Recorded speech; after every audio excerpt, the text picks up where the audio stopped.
In New York on December 18th, Occupy Wall Street joined forces with organizations for immigrant rights to mark International Migrants' Day. Hundreds of protesters honored the sacrifices of immigrant laborers and demanded businesses and law enforcement respect migrant workers' human rights. They singled out the Obama administration for deporting record numbers of undocumented immigrants. Nearly 400,000 have been deported this year alone. Speakers also targeted recent legislation in states like Alabama, Arizona, and Georgia that label undocumented workers as criminals. This wave of anti-immigrant laws has gotten the attention of the U.S. Justice Department. The department recently singled out Arizona Sheriff Joe Arpaio for racial profiling and denying Latino immigrants their basic rights.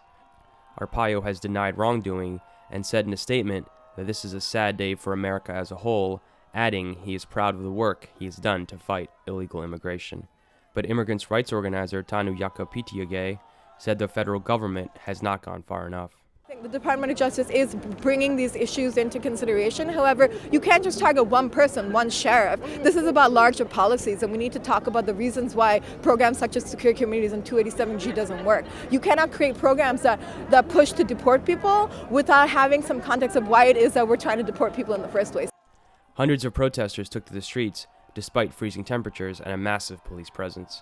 Here are some of their voices. The reason why I'm out here today is about the struggle we all face.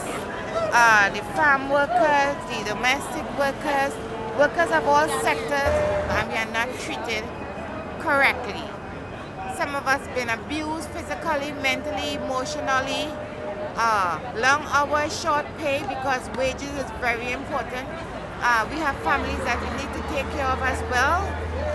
We have kids that we have to send to schools. We have to pay for colleges as everybody else.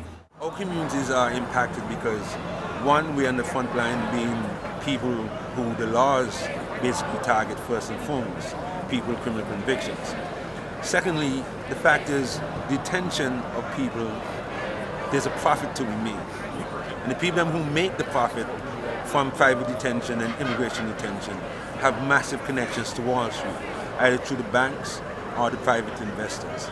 The two major companies that are represented in the private prison industry that deals with immigration detention, CCA and GEO, stand to make this year, both between two of them, $3 billion. And that's the man amount of money being made off of our people.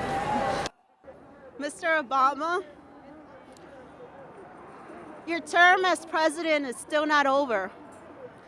As a minority, I know that you experienced my pain while growing up. I know the challenges you faced through our corrupted system. And just like you, I want to be an overachiever. I want to provide for my family. I want to make change. But you're not letting me. I am asking for you to use your executive powers to end the deportation of undocumented students and of superheroes like my parents, like the parents of dreamers. We know definitely that immigrants and people of color in general are disproportionately impacted by the current economic system, but that also the United States, but countries globally require exploitation to exist, and so that's in large part why we see these systems in place. We see people continuing to be exploited, but we also see that our people have tremendous voice, and so that's why folks are out here today. I think that when OWS started, it started as because of this particular frustration that the white middle class was starting to feel around lack of jobs. And that's fine, and I think that it was a good opportunity. However, just because this is something that the white middle class is feeling doesn't mean that it hasn't been felt for decades by people of color, communities of color, and immigrants. Immigrants are some of the most exploited people in the United States and globally.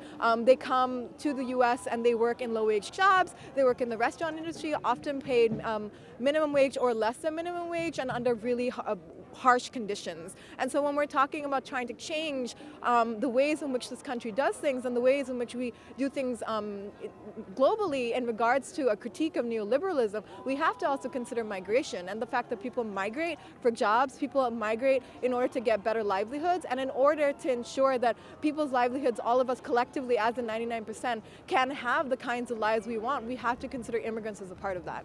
We know that many immigrants and many just communities of color in general are seeing what Occupy Wall Street has generated as an opportunity to really speak about the issues that are impacting us the most. So racial inequality, economic inequality, particularly through the lenses of race and class as they impact immigrants and people of color. So I think we're trying to take advantage of the opportunity that the movement has created.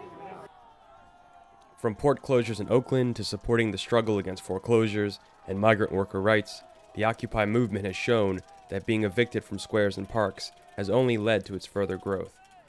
Reporting for The Real News, this is Jessel Noor in New York.